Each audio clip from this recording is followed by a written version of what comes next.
네, 지난 3월 이후 주가가 지칠 줄 모르고 꾸준히 올라왔습니다. 그렇다 보니 잠시 주춤하는 와중에 이제 7월을 앞두고 본격적인 좀 조정이 오는 것은 아닌가, 7월 위기설에 대한 우려가 고개를 스물스물 들고 있습니다. 아무래도 이유는 간단합니다. 이 코로나 피해가 집중이 됐었던 2분기의 기업들의 실적과 경제 지표들이 발표될 예정인데요. 7월에는 주가가 큰 폭으로 떨어질 수도 있다라는 점을 좀 염두를 하고 있는 상황입니다. 이제 7월도 이제 열흘 정도 남겨두고 있는데요. 7월에 증시 전망과 흐름 또 어떻게 될런지 그리고 어떻게 준비해야 될지 함께 도움 말씀 들어보도록 하겠습니다. 한국경제신문 한상준 논설위원과 함께하겠습니다. 어서 오세요. 네, 안녕하십니까? 네, 일단 지난주 토요일 새벽에 끝난 미국 증시 흐름부터 좀 체크를 해보도록 하죠. 어떻게 보셨습니까? 네, 요즘은 그 쏠림 현상이 굉장히 심해진 것 같아요. 그래서 우리가 얘기할 때 그 쏠림 현상이 할 때 다른 것과 비교할 때 디카플링이라는 얘기를 많이 했습니다는 지금은 집중화 현상이다. 그래서 컨센트레이션이라는 표현을 쓴다 이렇게 됐습니다. 일단은 그 시청자분께서도 지금은 뭐 중국 증시 얘기, 유럽 증시 얘기가 안 나올 겁니다. 전부 미국 증시 모습만 아주 집중적으로 방송에 해설하는 사람들도 집중적으로 되는데요. 국가별로 보면 미국 증시에 대한 집중화 현상이 나타난다 이렇게 보시되고요.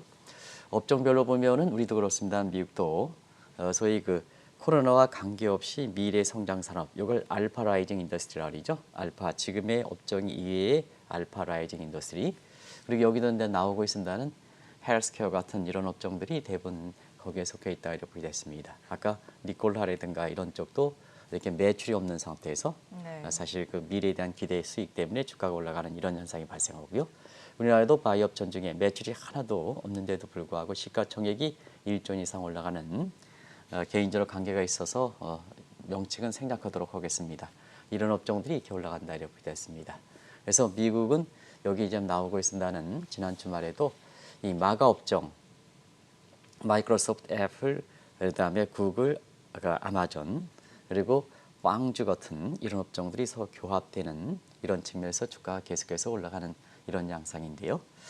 그리고 지금은 뭐냐면 사실 먹고 사는 음식료가 아주 강하게 많이 올라가고 있습니다. 네. 그래서 지난주에 발표된 소매 판매도 바로 이렇게 4월 대비해서 굉장히 많이 올라간 도 그렇다 이렇게 보시됐고요.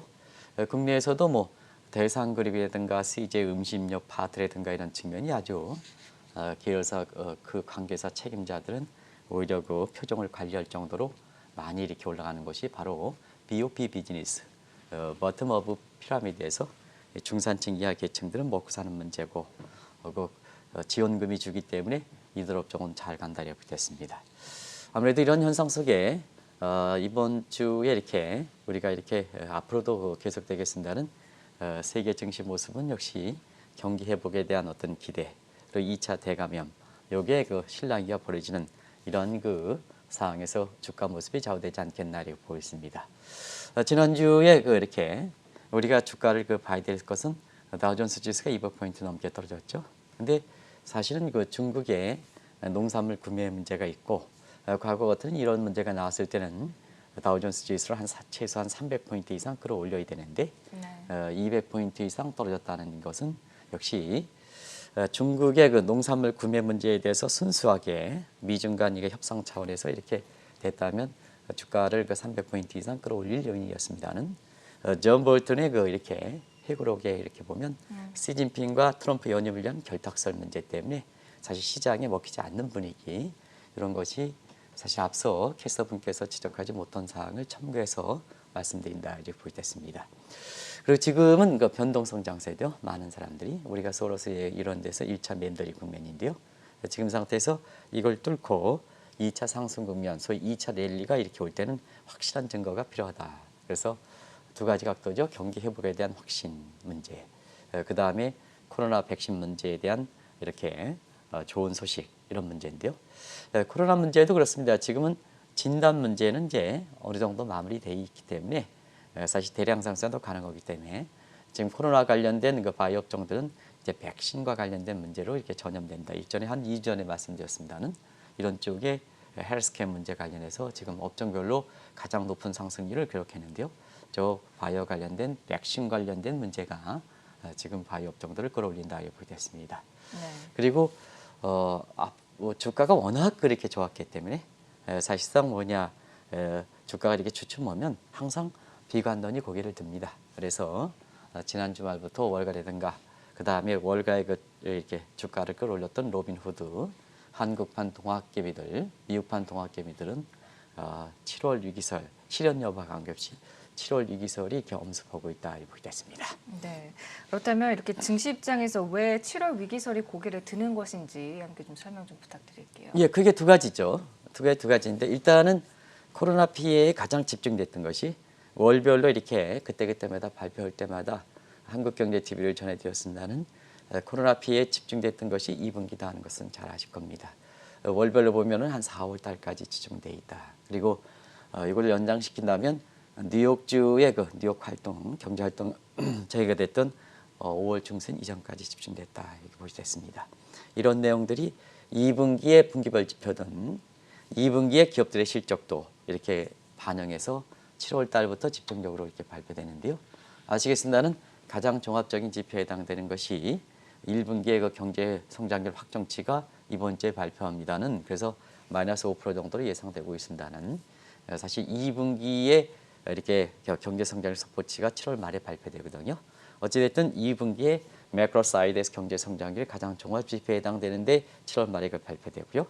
그 다음에 잘 아시겠습니다는 프리 어닝 시즌을 거쳐서 7월부터 본격적으로 2분기에 기업들 실적이 발표된다 이렇게 됐습니다. 네. 그러다 보니까 코로나의 그 피해가 사실 그 이렇게 확인되지 않겠느냐 하는 측면에서 주가가 그동안 고평가되어 있는 상태에서 이러한 그 경기 사이드라든가 기업들 실적에 악화된 모습이 발표되면 아무래도 심리적으로 위축되는 과정에서 본격적인 조정이 있지 않겠느냐 하는 것이 7월 위기설에 나왔던 이렇게 가장 그 펀더멘탈 측면에서의 얘기다 이렇게 보이됐고요.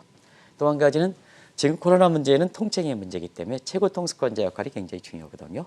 아시겠지만 최고 통수권자가 앞으로 지난 그 이렇게 그 3월서부터 지금까지 이렇게 보면 초기에 대응 실패했지만 그 이후에는 사실 그 트럼프 대통령이 굉장히 주도적으로 이 문제를 경제활동 재개라든가 백신 개발이든가 이런 역할은 분명히 이렇게 역할을 했다 이렇게 보이거든요. 그러나 사실 그 7월 이후서부터는 대선이 본격적으로 벌써부터 시작됐죠. 이제 트럼프의 대중 연설이 마스크를 쓰지 않는 상태에서 마치 마스크를 쓰는 조 바이든에 대해서 대항격으로 저 마스크를 안 쓰는 이유가 있습니다. 그리고 유세장에 오신 사람도 마스크 쓰지 말자 하는 얘기가 조 바이든이 대선 과정에서 코로나 방역 문제에 대해서 굉장히 신경 쓰고 시청자 여러분 아시겠습니다만 공화당은 성장 지형인데 반해서 민주당은 환경 오염 중시하거든요. 네. 과거에 아마 전 세계적으로 보면 지미 카터라든가 이런 분들이 대부분 다 여기에 그 민주당에 속해 있습니다. 그래서 코로나 문제에서 이렇게 볼 때는 조 바이든은 이렇게 사실 이 마스크를 쓰자 하는 이제 주의고 또 거기에 그렇게 일단 대중 연설을 하지 않는 시각이고 대중 연설을 한다 하더라도 마스크에 대해서 이렇게 하는데요. 사실 그 트럼프의 대중 연설이 이미 시작됐습니다는 오는 그 선거 유민까지도 마스크를 쓰지 말자 하는 주의가 굉장히 앞으로 어떤 환경이 될 것이냐 하는 측면이 굉장히 중요할 거로 이렇게 보입니다. 어쨌든 일단은 대외적으로 시진핑과 결탁설 문제가 사실 23일 날 존 볼턴의 이렇게 회고록 내지는 자서전이 나오는 상태에서 아마 이 문제가 본격적으로 제기될 거로 이렇게 보이고요. 그다음에 우리와 관련해서도 상당 부분이 지면이 할애되고 있습니다.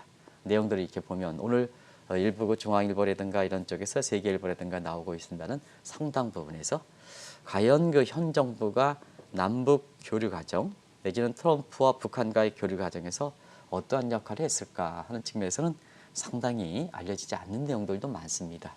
우리 국민들 입장에서도 굉장히 이런 과정을 거쳤구나 하는 이러한 과정에서 상당 부분 국민들도 실망스러운 대목도 있습니다.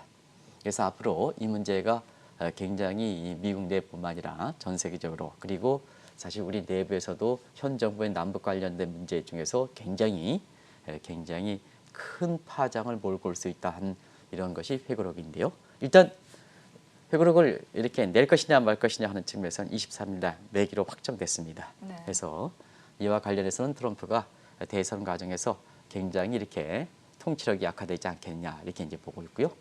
또 한 가지는 정치적으로 시작하면 우리나라도 그렇습니다는 세계적으로 이렇게 보면은 지금은 모든 선거 과정이 혼탁스럽습니다. 혼탁스럽기 때문에 결국 통치행위의 코로나에 대한 대응 능력이 굉장히 떨어지지 않겠느냐 하는 측면에서 앞서 말씀드렸듯이 경제 지표가 확인되는 문제, 그다음에 트럼프의 이렇게 통치 권한에 해당되는 코로나에 대한 대응 능력 부족 이런 것이 결부가 돼서 7월 위기설이 실제 발생 여부와 관계없이 나온다 이렇게 보시면 되겠습니다. 네. 이제 7월에는 본격적인 이 2분기 경제 지표들과 기업 실적들이 나오게 되는데 지금 안 좋게 나올 것이라는 이야기들이 계속 나오고 있습니다. 안 좋게 나올 것은 뭐 경제에 대해서 이렇게 문외한이 있으시라 하더라도 다 안 좋게 나올 거로 기정사실화되고 있죠. 그래서 지금까지 이렇게 보면 매크로 사이드의 경제 성장률을 이렇게 보면 2분기 성장률이 마이너스 30%까지 떨어질 것이다. 뭐 이것은 뭐 아마 4월 시작돼서부터 계속해서 말씀드렸고요.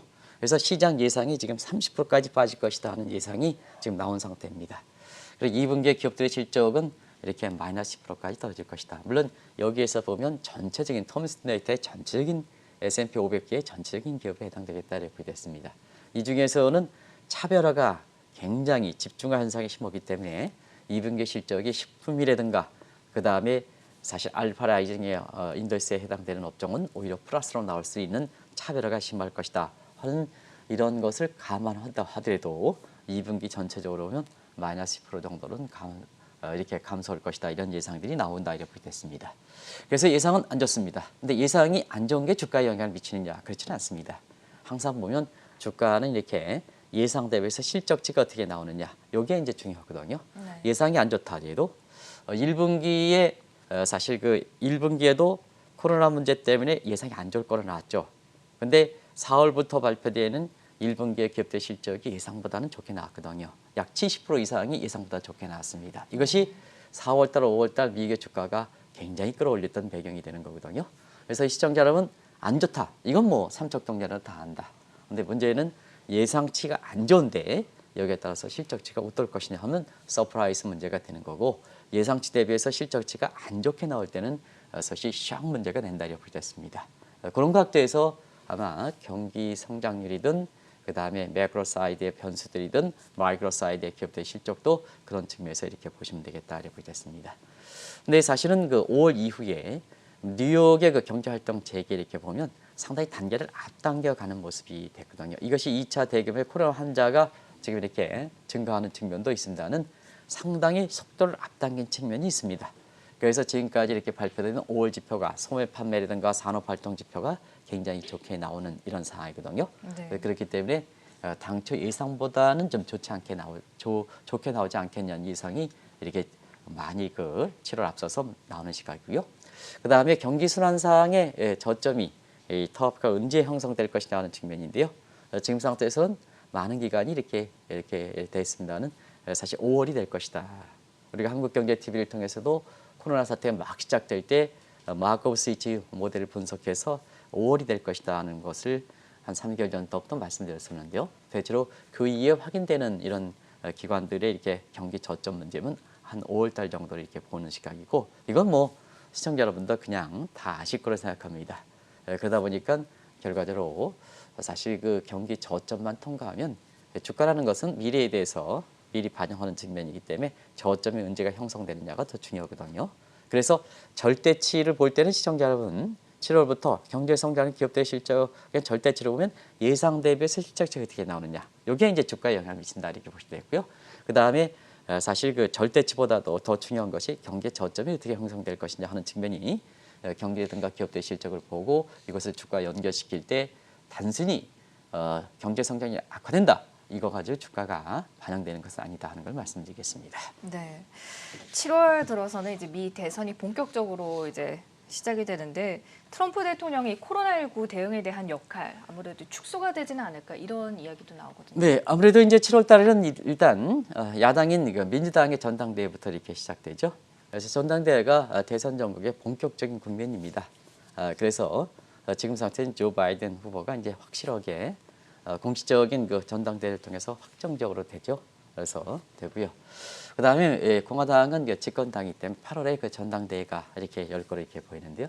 이 전당대회 기간에서 보면은 트럼프가 사실 전당대회 기간을 상당히 좀 조율할 수가 있습니다. 그래서 약간의 그 불확실성 요인을 갖고 있다 이렇게 됐습니다.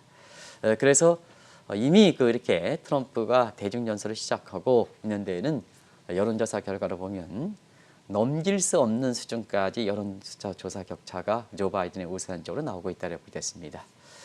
버니 에커를 비롯해서 워싱턴과의 정치에 대해서 여론 전문가 기관에 이렇게 보면 대체로 평균 13에서 15% 정도, 13에서 15% 정도 이 정도의 격차를 갖고 있습니다. 그런데 최대 보면은 성향에 따라서 우리도 뭐 여론조사 기관을 믿을 수 있느냐 하는 측면이 있지 않습니까? 그런 측면에서 여론조사 기관도 사실 그 성향을 띌 수밖에 없는데요. 일부 민주당에 관련돼 있는 여론조사 기관 같은 경우는 20%포인트까지 격차가 난다. 20%포인트까지.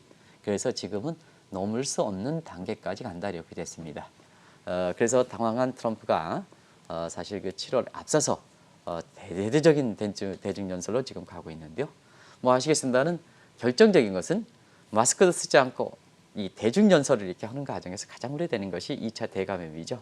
그래서 만약에 2차 대감염 문제가 저런 트럼프 대통령 저 뒤에 있는 이렇게 선거 유사민에 마스크를 쓰지 않고 2차 대감염자가 확산될 때는 무엇보다 가장 위상이 떨어지는 것이 트럼프 대통령이 아닌가 생각합니다. 그래서 지금은 사실 2차 대감염인데 만약에 이런 거를 시청자분께서 한번 보시겠습니다. 2차 대감이 될 때는 트럼프 대통령이 셧다운 될 것이냐, 브레이크다운 될 것이냐. 사실상 셧다운과 브레이크다운은 대중연설을 위해서 마스크를 쓰지 않고 하는 입장에서 보면 2차 대감이 될 때 만약에 셧다운 된다면 대선에서 사실상 대선에 앞서서 미리 조 바이든한테 항복을 하는 이런 꼴이 된다 이렇게 비춰진다 이렇게 됐습니다. 아무래도 이런 문제가 벌써부터 워싱턴의 정가의 비평적인 이런 기관지를 중심으로 해서 이런 시각이 나오고 있거든요. 그래서 경우에 따라서는 11월 3일까지 대통령 선거에 갈 필요 없다. 7월에 이렇게 만약에 이러한 마스크를 쓰지 않고 대중연설하는 과정에서 사실 2차 대감이 확전되고 그다음에 만약에 이런 대감이 국민 여론 때문에 셧다운이 된다면 트럼프 대통령이 사실 10월에 앞서서 7월에 대선 결과가 끝났다 하는 이런 평가가 나올 만큼 굉장히 중요한 문제다 하는 것은 시청자분은 아실 거로 이렇게 보입니다. 어쨌든 사실 대감염 이 우려가 확산된다 하더라도 트럼프 대통령은 그러한 의미를 갖고 있기 때문에 사실 셧다운하기가 굉장히 어렵지 않겠느냐. 경제활동 재개 문제는 이미 뉘앙스가 그 이전에 그렇게 여러 경제 스태프진께서 2차 대감염이 된다 하더라도 셧다운 문제를 하지 않을 것이다 하는 커들러라든가 이런 NSC 지금의 스태프 계층에서 가장 잘 나간다는 트럼프의 마우스다 하는 이런 커들러가 사실 셧다운 문제는 발생하지 않을 것이다 하는 것도 그러한 심각성 때문에 그런 것이 아닌가 이렇게 보고 있고요. 그다음에 사실 오히려 경기 부양 정책을 더 쓸 가능성이 있는데요. 사실 그렇지 않습니까? 이렇게 셧다운이 안 될 상태에 대감염이 있을 때는 거의 지원금이라든가 이런 걸 줄 수밖에 없죠. 그래서 7월 중순에는 이렇게 1차로 지었던 국난 지원금이 소진되거든요. 그래서 2차 문제를 가지고 공화당 같은 집권당에서 하지 말아라. 그러나 해야 된다 하는 입장으로 이렇게 트럼프 정부가 가닥을 잡은 것도 바로 그런 측면이거든요. 그래서 이러한 국난 지역을 일단 경기 부양 증시 안정책은 트럼프 대통령이 어떤 역할을 하느냐가 중요하거든요. 강할 때는 부양 효과가 나오고 약할 때는 부양 효과가 신뢰가 떨어지기 때문에 오히려 후유증을 생각하는 거거든요. 그런 과정에서 2차 대감염 문제, 대중연설의 2차 대감염 문제는 아무래도 트럼프 입장에 또 향후 증시 관련해서 굉장히 주목되는 사항이다 하는 걸 말씀드리겠습니다. 네. 특히 7월 증시 방향성 여부는 아무래도 경제와 증시가 어려울 때마다 구원투수 역할을 했었던 미 연준의 역할이 또 아니겠습니까? 네, 아무래도 이제 하반기는 경기 부양하면 페드가 역할을 해야 되겠죠. 뭐 지금은 대선이기 때문에 콩에 매주를 쓴다 하더라도 트럼프 정부가 행정부에서 추진하는 경기 부양책은 사실 대선을 앞두고는 그렇게 신뢰를 받지 못할 겁니다.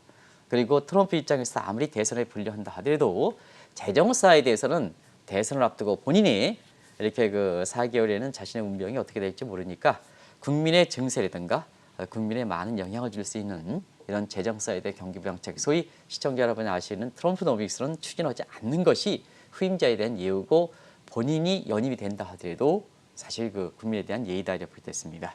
그런 과정에서 경기부양하면 앞으로는 페드 역할이 굉장히 중요하다 이렇게 보시면 되겠습니다.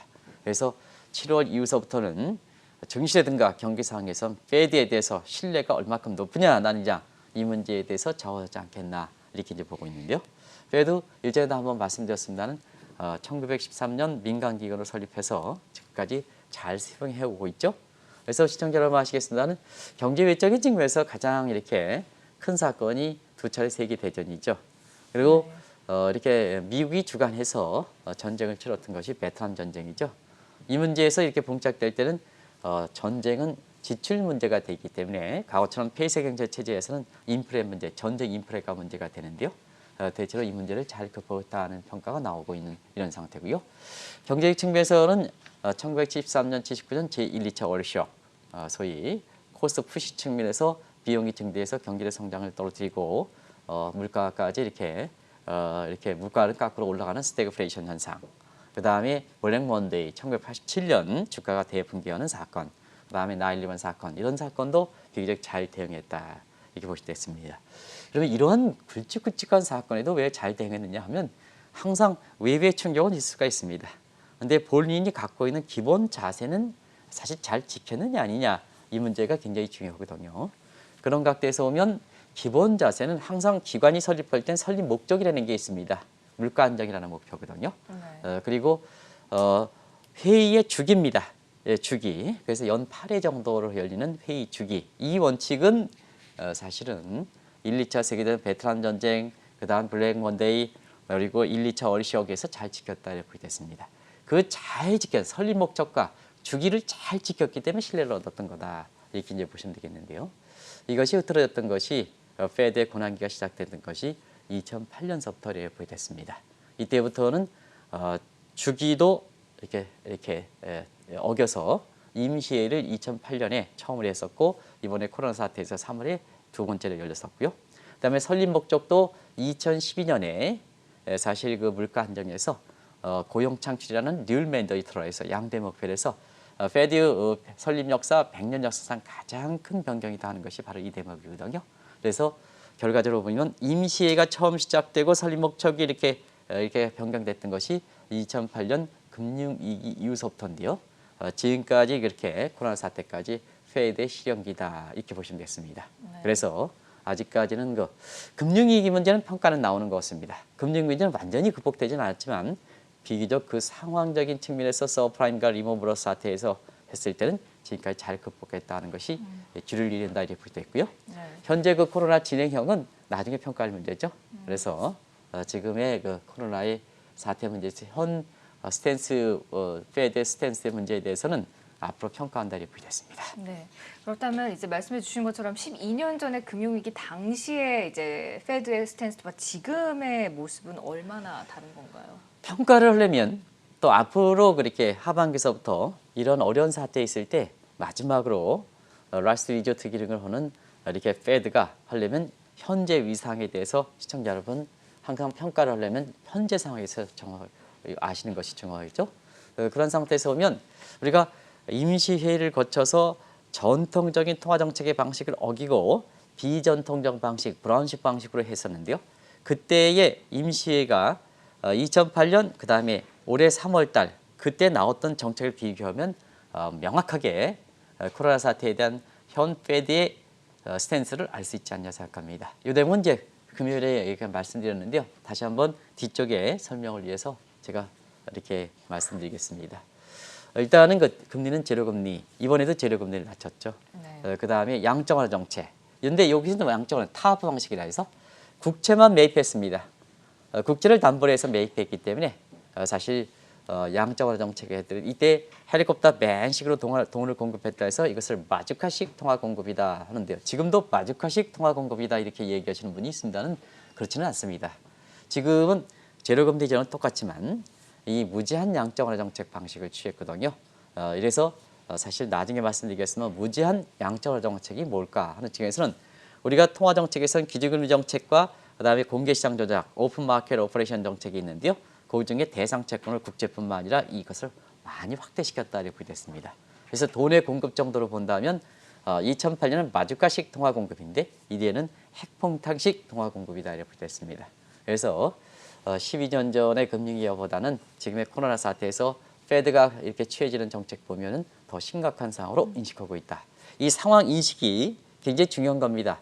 심각한 상황으로 인식한다 하면 시청자 여러분 임시회가 있을 때 그때 심각한 상황으로 인식했다 하기 때문에 주가가 폭락한다는 시각이 있습니다는 인식은 정확하는 게 중요합니다. 상황이 심각한데 그 상황에서 정확히 인식한다면 시장을 안정시킬 수 있는 기능이거든요. 여기서 12년의 금융위기보다 자 12년의 금융위기에서는 예상치 못했던 문제 분위기 때문에 사실 그때 우왕좌왕하는 측면에서 이렇게 됐습니다는 12년 전의 금융위기의 극복 경험을 토대로 해서 이번에 코로나 사태에서 심각한 상황으로 인식을 했다면 정책의 대응이 그만큼 빨라지는 거거든요. 그런 측면에서 심각한 상황이다는 게 이게 주가가 당시에 임시회를 할 때 심각한 상황이니까 주가가 폭락한다 하는 시각에서 주가가 안정됐던 것은 정확한 인식은 대안이 나올 수 있는 분야이기 때문에 심리를 안정시킬 수 있는 대응이기 때문에 현실 인식에 대해 정확한 인식이 필요하다는 것이 바로 그렇거든요. 그런 측면으로 이 부분도 이해해 주실 필요가 있다는 걸 말씀드리겠습니다. 네, 아무래도 지금 가장 관심사는 2차 대감염이 발생했을 경우 추가적으로 쓸 수 있는 카드가 있냐 이 문제일 텐데요. 이 대목이죠. 그리고 현 우리나라도 사실 지금 6.17 부동산 대책이 세도 워낙 세진 대책이고 일부 삼성이라든가 잠실이라든가 청담이라든가 이런 쪽 대치라든가 이런 지역은 사실 주택 거래까지 허가해라 하는 사회재산 침해 문제이기 때문에 이렇게 강도 있는 대책이 나왔을 때 만약에 강남 지역을 비롯해 부동산 가격이 다시 올릴 때는 정부가 추진할 수 있는 대책이 있느냐 하는 것이 지금 논란거리거든요. 그러다 보니까 김상조 정책시장은 부동산 대책은 무한하다 하는 쪽으로 이렇게 말씀하셨습니다는 그게 미국 내에서도 지금 똑같은 논란이 되는 거죠. 자, 지난 3개월 동안 코로나 사태에서 앞서 말씀드린 핵폭탄식 이렇게 사실 통화 공급을 하다 보니까 트럼프의 통치력 약화되고 경제활동 재개에서 2차 대감염이 될 때는 마지막으로 믿을 수 있는 것이 역시 페드인데요. 페드 입장에서는 이렇게 추가적으로 가져갈 수 있는 것이냐 하는 측면인데요. 이 대목에 있어서는 두 가지죠. 마이너스 금리 이제하는 문제, 이건 부정적이죠. 그다음에 금리 상한제라든가 수익률 곡선 통제 방식 이런 것이 이제 나오고 있는데요. 지금 상태에서는 이 방식보다도 금리 정책보다도 바로 양적완화 정책, 무제한 양적완화 정책입니다. 그래서 우리가 보면 이 무제한 양적완화 정책에서 프라임 마켓 코퍼레이티브 크레딧 퍼시리티에서 PMCCP 이 기간은 그렇게 중요하진 않습니다. 근데 세컨드리 마켓에서 코퍼레이션 크레딧 퍼시리티에서 SMCCP라고 이렇게 표시하죠. 요거는 어떠냐면 코로나 사태 이전엔 트리플 B의 투자 적격 단계 회사채가 발행한 채권입니다. 근데 코로나 사태 이후에는 사실 투기분도 떨어졌던 이런 거죠. 요건 이제 회사 관계없이 코로나 사태는 외생변수에서 투기 등급이 떨어졌으니까 기업의 능력과는 관계가 없는 거죠. 요건 다 매입해주겠다 하는 문제다. 매입해주겠다. 그래서 코로나 직전에 이렇게 투기 등급은 매입하지 않는데 그건 뭐 회사 자체의 책임이니까. 근데 코로나 사태에서 투자 적격에서 투기 등급으로 떨어졌던 것은 매입해주겠다 하는 것이 바로 별도의 기구인 페드의 별도의 기구인 SMCCP로 이렇게 설정해서 이거를 하는 거거든요. 그러면 사실상은 뭐냐? 이게 핵폭탄식 통화 공급이라 하는 것은 사실 무제한의 이렇게 통화 공급의 의미를 갖고 있기 때문에 그렇다 하는 걸 말씀드리겠습니다. 네. 결론을 맺어볼까요? 월가에서 지금 나들고 있는 그리고 또 우리 시장에서도 7월 위기설에 대한 가능성 어느 정도로 보십니까? 사실 위기설이라는 건 항상 미리 나오면 위기는 발생하지 않는 게 우리가 보면 심리가설에 의해서 나왔던 겁니다. 우리나라도 때만 되면 위기설이 나왔죠. 일본 미래예측자리 작년 12월 말에는 반드시 한국에 위기 옵니다. 안 왔습니다. 근데 올해 3월로 연기했습니다. 안 왔습니다. 또 하반기에 미국에서 7월 위기설과 맞물려서 한국도 7월 위기설, 지금 남북관계도 많이 흐트러지다 보니까 7월 위기설이 한국에도 이렇게 똑같은 가격대에서 사실 모두에 왜 이렇게 쏠림 현상에 대해서 말씀드렸냐면요. 미국 증시 움직임이 사실상 세계 모든 증시의 움직임을 좌우하는 입장이거든요. 그래서 그런 말씀드렸던 거거든요. 그러면 7월 위기설은 미국만의 문제가 아니라 한국 문제, 중국 문제 다 이렇게 해당된다고 됐습니다. 한국도 그런 상황이 이렇게 전개될 수 있는 상황이 있죠. 2분기 성장률 같은 거 발표되죠. 우리도 7월 이후서부터 남북관계 지금 굉장히 흐트러지고 있죠. 이번 주에 삐라 문제 관련해서 굉장히 이 문제가 많이 날 거렇게 보이고 그다음에 경우에 따라서는 한국 내부적인 정치 문제에서도 23일 날 리얼 볼트의 회고록이 이렇게 나서 모든 문제가 이렇게 나올 때는 지난 3년 동안 남북 관계에서 문재인 대통령, 김정은, 트럼프 대통령 이 관련해서 어떠하게 왔다 갔다 했던가 하는 이 문제도 경우에 따라서는 나올 수 있는 문제거든요. 그런 과정에서 7월달 위기설 이렇게 나오는데요. 역시 미국 증시 안정을 찾아야 한국 증시라든가 세계 증시 안정을 찾는다 하는 과정에서 미국 증시가 사실 어떻게 될 것이냐는 측면에서는 항상 그렇습니다. 뭐든지 패드는 최후보리다, 라스트 리조트다. 다시 말씀드리면 소방수 역할을 한다. 소방수 역할을 한다. 애쓰시죠. 그런데 소방수라든가 최후보력은 어찌됐든 부를 거야 좋은 평가를 내는 겁니다. 낼 겁니다. 사실 소방수라든가 지금 야구가 한참 진행되고 있습니다. 그런 뜻으로는 끊어야 된다 이런 각도에서 그렇습니다. 만약에 1913년 이후에 이 두 차례 걸쳐 세계대전 이런 것도 극복하고 9/11 사건이라든가 블랙 먼데이라든가 제2차 오일 쇼크에 잘 이렇게 됐다 하더라도 이번에 이렇게 끄지 못하면 페드의 신뢰에서 많은 부분은 이렇게 치명타가 된다 하는 걸 말씀드리겠습니다. 그리고 3월 이후서부터 어찌됐든 페드가 좋은 역할을 지금까지 해오고 이것이 미국 증시에 이렇게 반영되는 게 모습인데요. 하반기에도 잘 이렇게 역할을 해야 좋은 평가를 낼 수가 있는 거거든요. 결론적으로 이렇게 말씀드린 페드는 지금까지는 지금보다 더 어려운 상황도 잘 수행했다 이렇게 보겠습니다. 한 가지 시청자한테 말씀드리면 7월 이후에는 두 가지 측면. 비관론이 처음 나오면 이게 거인의 위력을 발휘합니다. 신생아는 지금까지 하이 커넥션 소사이티, 초연결 사회고 심리가 중요하기 때문에 심리가 빠르게 전파되거든요. 근데 주가가 3월 올라갔으니까 고평가 문제에서 조금만 고개 숙이면 비관론 나오고 비관론이 빠르게 전파되거든요. 이게 이제 7월 달에 나올 수 있다 이렇게 보이고요.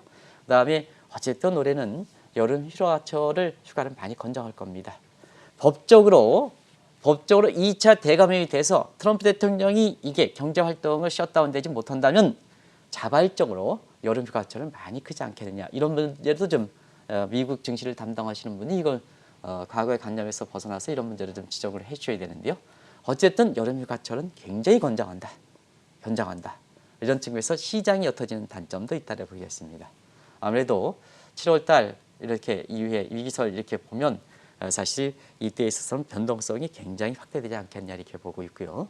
그런 측면에서 일부 3월 같은 폭락이 있을 것이냐 하는 측면에서는 지금은 주식시장이 굉장히 대중화되어 있다. 기관 투자가 있어 움직이는 게 대중화되어 있다 이렇게 보겠습니다. 시장 참여자만큼은. 그래서 참여자들만큼은 이렇게 확산되어 있는 상태고요. 대중화되어 있고요. 그다음에 이 시장 미국판 이렇게 동학개미들이 사는 업종들이 대부분 다 코로나와 그렇게 큰 관련이 되지 않는 업종들입니다. 그래서 미래에 대해서 이렇게 나올 수 있는 산업, 미래에서 소위 알파라 인덱스라든가 먹고 사는 문제, 음식료 같은 이런 업종이기 때문에 코로나 문제에 대해서 크게 영향을 받지 않는 문제 이런 업종들을 주로 사고 있습니다. 그래서 큰 폭으로 떨어질 가능성은 적다 하더라도 어쨌든 이런 두 가지 요인에서 변동성 장세가 상당히 심할 거로 이렇게 보이기 때문에 지금까지는 주가가 올라가는 과정에서 배팅했습니다는 지금서부터는 위험 관리에 특별히 신경될 필요가 있다.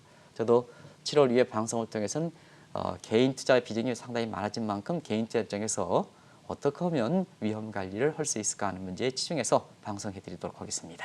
네. 이제 7월도 열흘 남짓 앞두고 있는데요. 이렇게 7월 본격적인 여름 휴가철이 시작될 때 앞으로의 증시 전망과 또 흐름은 어떻게 될지 함께 도움 말씀 들어봤습니다. 지금까지 한국경제신문 한상준 논설위원과 함께했습니다. 말씀 고맙습니다. 네, 고맙습니다.